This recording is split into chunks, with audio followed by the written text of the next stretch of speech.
Before we move on, let's listen to Pope Francis' last tweet on Easter Sunday.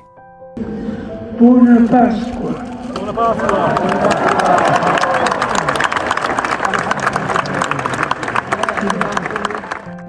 He said, "Christ is risen." These words capture the entire meaning of our existence, for we were not made for death but for life. Pope Francis died on Easter Monday, April 21, 2025, at the age of 88 at his residence in the Vatican's Casa Santa Marta. At 9:45 a.m., Cardinal Kevin Farrell, Camerlengo of the Apostolic Chamber, announced the death of Pope Francis from the Casa Santa Marta with these words: "Dearest brothers and sisters, with deep sorrow I must announce the death of our Holy Father Francis." At 7:35 this morning, the Bishop of Rome, Francis, returned to the house of the Father. His entire life was dedicated to the service of the Lord and of His Church. He taught us to live the values of the gospel with fidelity, courage, and universal love, especially in favor of the poorest and most marginalized.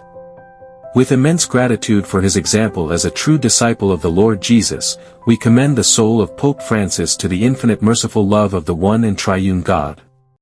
The Pope was admitted to the Agostino Gemelli Polyclinic Hospital on Friday, February 14, 2025, after suffering from a bout of bronchitis for several days. Pope Francis' clinical situation gradually worsened, and his doctors diagnosed bilateral pneumonia on Tuesday, February 18. After 38 days in hospital, the late Pope returned to his Vatican residence at the Casa Santa Marta to continue his recovery. In 1957, in his early 20s, Jorge Mario Bergoglio underwent surgery in his native Argentina to remove a portion of his lung that had been affected by a severe respiratory infection. As he aged, Pope Francis frequently suffered bouts of respiratory illnesses, even canceling a planned visit to the United Arab Emirates in November 2023 due to influenza and lung inflammation. In April 2024, the late Pope Francis approved an updated edition of the liturgical book for papal funeral rites, which will guide the funeral mass, which has yet to be announced.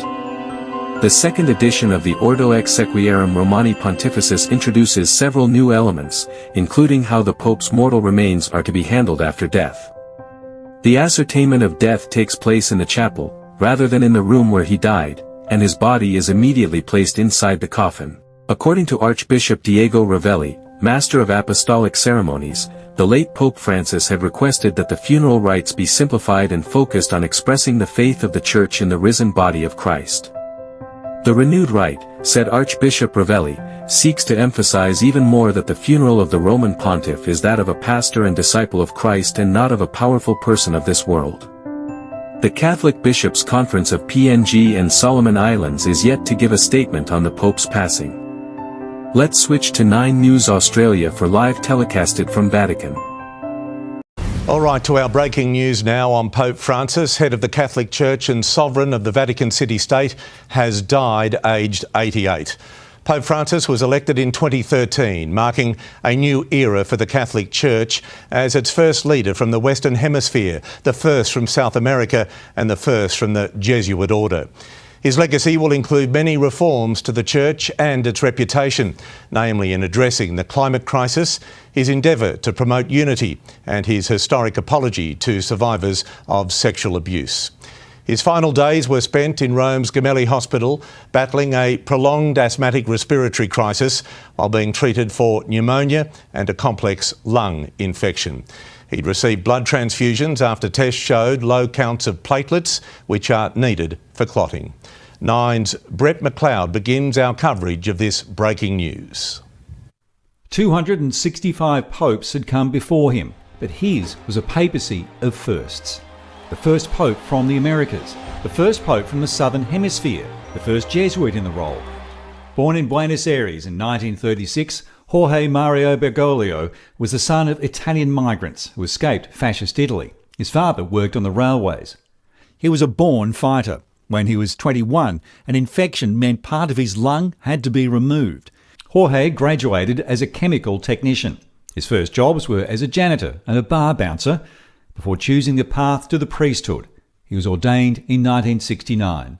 Demos un signo a esta ciudad de Buenos Aires. He became Archbishop of Buenos Aires. Familias que están desunidas, corazones que están peleados.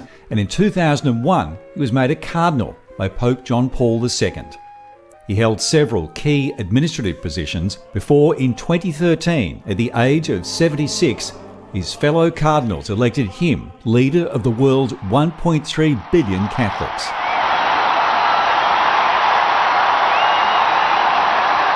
Taking the name Francis, the patron saint of animals and helper of the poor. Buonasera.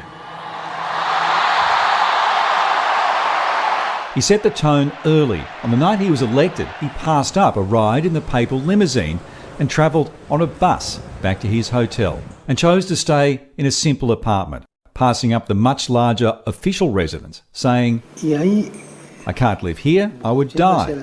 I need people."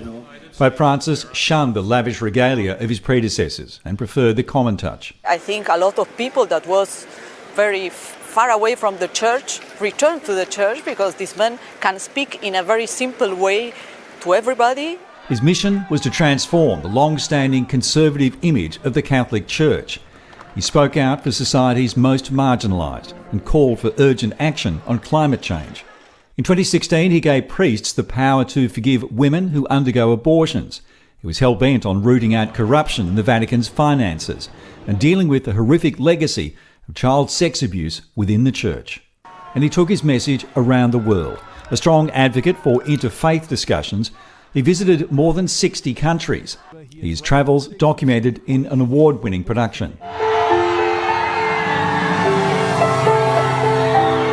The pandemic couldn't stop him. War, the only barrier, leaving him to pray for the victims of the Russian invasion of Ukraine, and it brought him to tears. Pope Francis gained a reputation for being approachable and down to earth, often described as the People's Pope, the Pope of the 99%. People were very struck by his concern for others. I think that was there from the very, very beginning. It's actually the way he's living now as Pope isn't so different from how he used to live as Cardinal Archbishop of Buenos Aires. But that's Pope Francis. He is above all a pastor. Time named him Person of the Year in 2013, one of many magazine covers he made. As he joined the world of Twitter, he became a social media star with more than 18 million followers, and he became an Instagram influencer. But he had enemies within the Church, his critics saying he strayed too far from the Catholic doctrine. In turn, he complained that traditionalist Catholics were gagging the Church's modernising reforms. He and his predecessor represented different sides of the theological struggle. But when Pope Emeritus Benedict died, Francis presided over his funeral and said he'd seen him as a friend and a guide. Only weeks later, he gave the blessing for George Pell, even as it was revealed the cardinal he called his right-hand man in the Vatican was in private one of his fiercest critics. He suffered ill health much of his time in Rome. Back and knee issues often left him struggling. In 2021, he needed bowel surgery. A bout of pneumonia had him in hospital again in 2023. Despite resignation rumours, he vowed to carry on as Pope as long as he could, until he could fight on no more. Pope Francis taken to hospital with bronchitis in early February before the Vatican revealed he had pneumonia once again. His final week spent appointing sympathisers to key posts.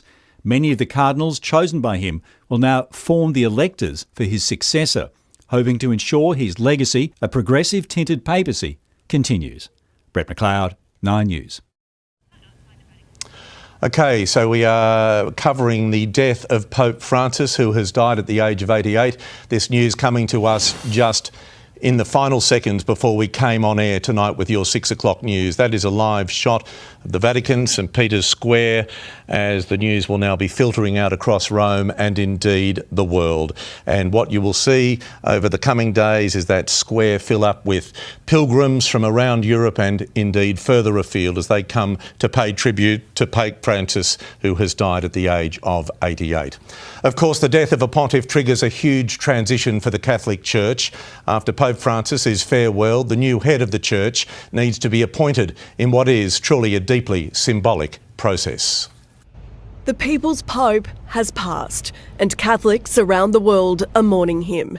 During the next few weeks, solemn ancient traditions will play out. The Vatican now enters a 9-day mourning period. Multiple masses will be held.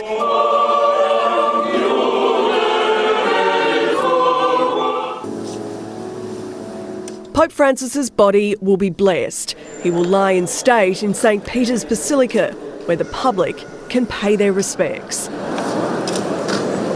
Known for his no-fuss approach, in 2024 the Pope approved a stripped-down funeral for himself.